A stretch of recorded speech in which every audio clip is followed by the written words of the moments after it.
2012 онд дэлхийн сөнхүү оюуны олимп хал зэлтгэлийн уралдаан. Санаачлагч Тол Сонин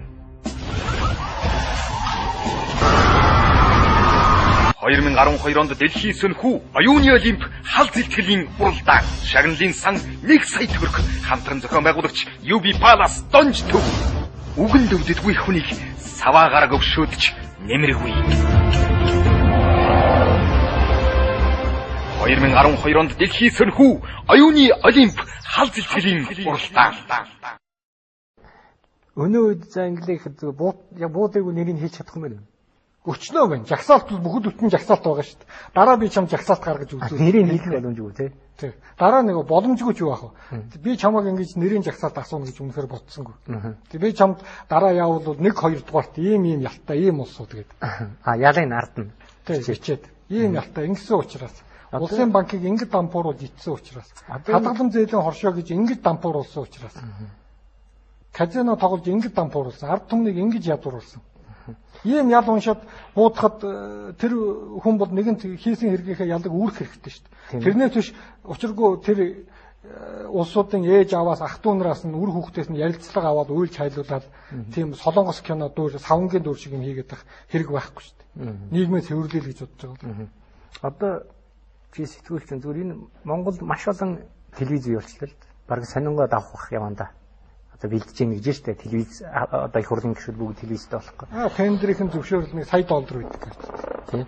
Тийм. $100 хүн телевиз ирэх эзэмшил телевиз нэгээд байгаа юм шүү. Тэгэхээр зүгээр чи мэдээллүүд үздэг л багт. Энэ олон телевизээс таамгүй солонгос кино хөгжмөнд нэвтрүүлгүүд явж байна л да. Зүгээр ингээ харахад Монголын энэ мэдээллийн хэрэгслүүд дотроос яг нэг Монгол хүнд хэрэгтэй юм а гэсэн нэвтрүүлэг байна. За тэгээд ер нь телевиз болгон одоо чадлаараа юу гэдгийг бас их 2,500,000 бараг 3 сая болцсон байх тийм ээ. 3 сая хүний толгойг угааж чадвал энэ чинь толгой угаах хэрэгсэл болчиход тархины угаад тийм. Чи бол тархины ингээд төгжим утлах гээд тэгэхэд цаан чинь хүмүүсийн тархийг угаах гээд нэг ёсондоо шампунь болчиход шүү дээ. Энэ телевизийн хэрэгсэл гэдэг чинь. Энд итгүүлж хагаад нөгөө баялагаас ч хулгайлах гэж байгаа байхгүй юу? Тийм. Би тэгээгүй шүү гэж хэлээд өөрийгөө хамгаалдаг. Бусдыг муулуулдаг, гүтгүүлдэг.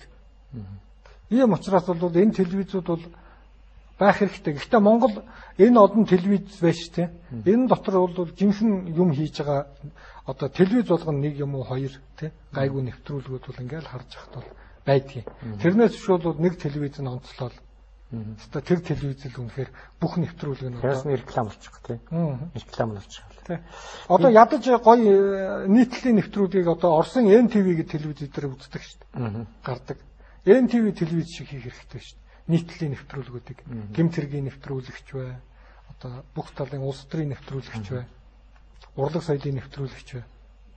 Одоо энэ TV5 ч тэр TV9 ч тэр ер нь телевизээр дээр нэг хөрөг явах юм л да. Нэг улс төрчийн өрөөнд нь ч юм уу тий. Тэр зүгээр одоо захиалах гэх л багт одоо зүгээр тэр хүнийг л ард түмэнд хүлээн шүрүүлэх л мөнгөний авч ивэл одоо хэнийг ч алдаршуулах боломжтой болж байгаа шүү. Гэхдээ тэгээд одоо ардчилсан нийгэм юм бол алдаршилдаг. Тэр хүн би заан цуглуулах дуртай, би морины баримл цуглуулах дуртай, би машин цуглуулах дуртай гэж яриад суужлаг. Тий. Гэхдээ яг би хэд их хүнийг дахин шүтүүлвэл үр дагавар нь олон хүний толгойг эргүүлэх юм да. За одоо тэгж одоо ихэнх нь бол тэгцэн хүмүүс байгаа шүү дээ тийм ээ. Одоо жишээлбэл нэг одоо сайд байсан одоо улсын хурлын гишүүнийг ярил л да нэрийг хэлэхээ байлээ. Ард түмэн бүгдээрээ мэднэ. Тийм. Нэрийг хэлчихвэл нэг яваад идэг нөхөр идэг шүү дээ.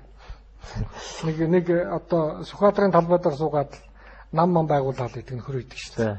Үстэй дээл өмсөж жаа гараа үсэг цуглуулаад. Тэгээд намаа өөрөө хаяад арчилсан нам руу гүйчдэггүй. Тийм.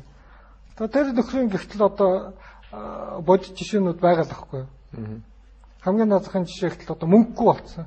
Одоо энэ улсын хурлын гишүүд чинь тэр бум төгрөг нь аминд орж шít. Нэг өөрсөндөө хуваарлсан. Аминд нь орж шít. Өнөөдөр ахаад бидний халааснаас татвар төлөгчдийн халааснаас гарсан мөнгөөр буцаад өөрсдийг нь авилгадж байгаа байхгүй юу? За новшнуудаа хараарай та нарын ходоод руу хоол хийж шүү.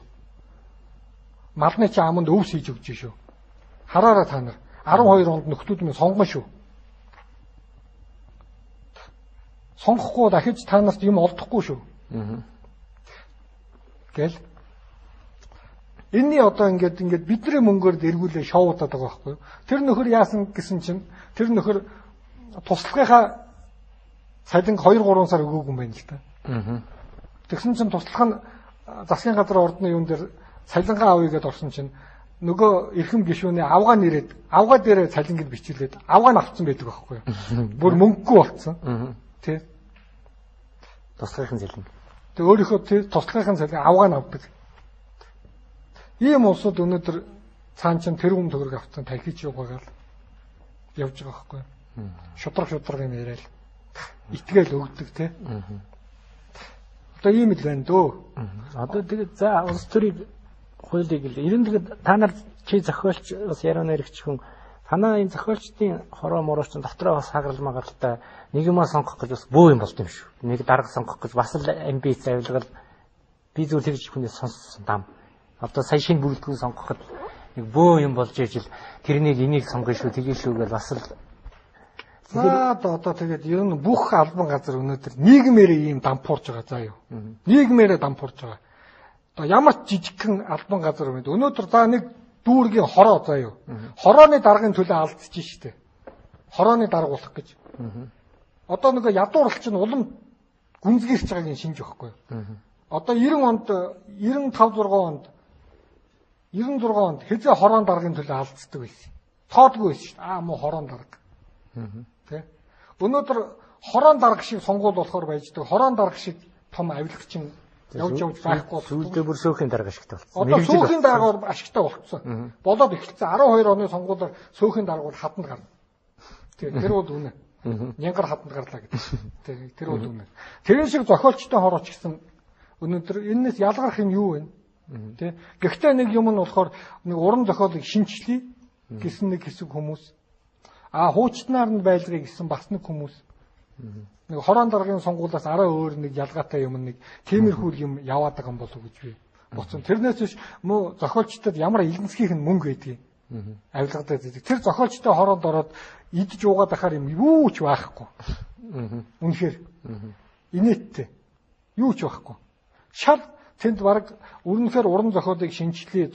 Монголын зохиолчдын байгууллагыг дэлхийн пен клубүүдтэй холбоё гэсэн хүн л очидгүй юм бол тэр зохиолчтой хороонд байгаад за яг хуу бүр нэг одоо ядуу зохиолч яж болно тий гар утасныхаа мөнгийг даалгаад машинда бензин хийлгээд тий тэр зэргийн мөнгө бол зохиолчтой хороонд бол байх шиг байна. Тэрнээ цаашаа бол үнэхээр юм байхгүй уучлаарай. Тэгээд хэдэн пүүс компани хаалгууд онгорзуулаад хандуугуугаар явж идэх юм байх ч үлдээ. Тэгэхээр энэ одоо ер нь уран бүтээл шинэ ямар юм хийж байна одоо уран бүтээлээр одоо тэгээд яг одоо энэ шүүх засаглалын бузар булаатай эцээ хөвтөл тэмцэнэ гэж бодож байна. Тэ уран бүтээлээр мэдээж хэрэг юм бичих цаг ирэхээр тэмцэнэ л тэ. Хамгийн гол нь одоо би бас энэ нийгмийнхээ цусыг хандж нийгмээ цэвэршүүлэхийн тулд зайлшгүй энэ иргэний дайныг гаргахын тулд өөрийнхөө амь насыг золиослоход би бэлэн байна гэж. Одоо чамтай яг хамтраад яг энэ иргэний дайнд жишээ чи нэг даяар бодлого Монгол хөдөлгөөнийхөнтэй бас би чинь ер нь даяар Монгол хөх Монгол бүлгэм эдгээр бол надад таалагддаг. Жинхэнэ Монгол авдаг юм байна. Тий, уулздаг, учирдаг. Одоо тэр одоо хон хэрэг Дэнхбат гэдэг одоо зохиолч ах маань байна. Тий. Хичнээн сайхан зохиолч үлээ. Тий. Тэгэхэд өнөөдөр бас л Монголоо гэсэн сэтгэлтэй нэг аавын хүү тэнд бадраад сууж л байгаа байхгүй. Өнөөдөр бол энэ хятадын эрдэд сүрлээзүүд бол монголчуудыг ямар нэгэн хэрэгт холбогдуулаад энэ хүмүүсийг ер нь нэг нэгээр нь ингээл явуулаад байгаа нөгөө ертөнц рүү явуулаад эсвэл шорон руу явуулаад байгааг бол энэ олон нийт маань анзаарч байна уугүй юу. Тий. Үнэхээр эх оронч гэсэн улсууд бол дашвалбараас эхлээл ингээл байхгүй болоод байгаа байхгүй. Чамд байвал байж байх. Өнөөдөр чи яг энэ үгийг хэлснээрээ чамд юм тохиолдох вэ гэсэн айдас чамд байна уу шин. Чи тэрийг болгоомжлох өөрийгөө улаан чи хэдий удаан оршин